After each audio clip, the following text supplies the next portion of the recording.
Hi అండి. ఈరోజు మనం పల్లీల చట్నీ చేసుకుందాము. దోశలకైనా వేటికైనా టిఫిన్లకి. దానికి నేను ఒక గ్లాస్ పల్లీలను తీసుకొని దూరగా వేయించుకుంటున్నానండి. సన్న మంట పెట్టుకొని మీరు కూడా సిమ్లో పెట్టేసుకొని ఇలా మంచి చక్కగా వేయించుకోండి. వేయించుకున్న తర్వాత వీటిని పక్కకు తీసి పొట్టు తీసుకోవాలండి. బాగా మాడగొట్టకుండా దూరగా వేయించుకుంటే సరిపోతుంది. ఈ విధంగా వేయించుకున్న తర్వాత ఈ పల్లీలను తీసేసి అందులోనే ఒక స్పూన్ ఆయిల్ పోసి ఒక గుప్పెడు పుదీనాను, ఒక చిన్న గిన్నె నిండా పుదీనాను తీసుకొని శుభ్రంగా కడుక్కొని వేసుకోవాలండి. దాన్ని మంచిగా పచ్చివాసన పోయి పొడి పొడి అయ్యేంత వరకు వేయించుకోవాలి. ఈ పుదీనాను చాలా బాగుంటుందండి చట్నీ. ఈ విధంగా ఒకసారి ట్రై చేసి చూడండి. అందులోనే ఒక 5-6 పచ్చిమిర్చి తీసుకోవాలి. వీటిని కూడా వేయించుకోవడానికే. నేను మామూలు కారం ఉంటాయి కాబట్టి 6 తీసుకున్నాను. మీకు బాగా కారం ఉంటే 2-3 అయినా సరిపోతుంది. పోపుల కోసం 2 కరివేపాకు రెబ్బలు తీసుకున్నాను. ఈ విధంగా మంచిగా వేయించుకోవాలండి.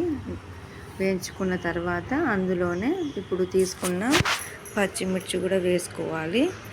ఒక 4-5 వెల్లుల్లి,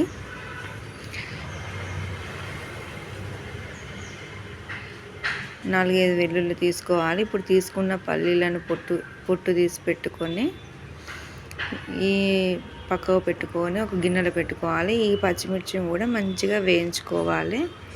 ఈ విధంగా వేయించుకొని మిక్సీ జార్లోకి పుదీనా, పచ్చిమిర్చి, పొట్టు తీసి పెట్టుకున్న పల్లీలను, వెల్లుల్లి రెబ్బలు వేసుకోవాలి. మళ్ళీ అదే గిన్నెలో మళ్ళీ ఒక స్పూన్ ఆయిల్ పోసుకొని పోపు కోసం అండి. ఈ ఆయిల్ కొంచెం హీట్ ఎక్కిన తర్వాత అందులో కొంచెం ఆవాలు, జీలకర్ర, కరివేపాకు వేసుకొని కొంచెం కరివేపాకు వేగిన తర్వాత పసుపు వేయాలండి.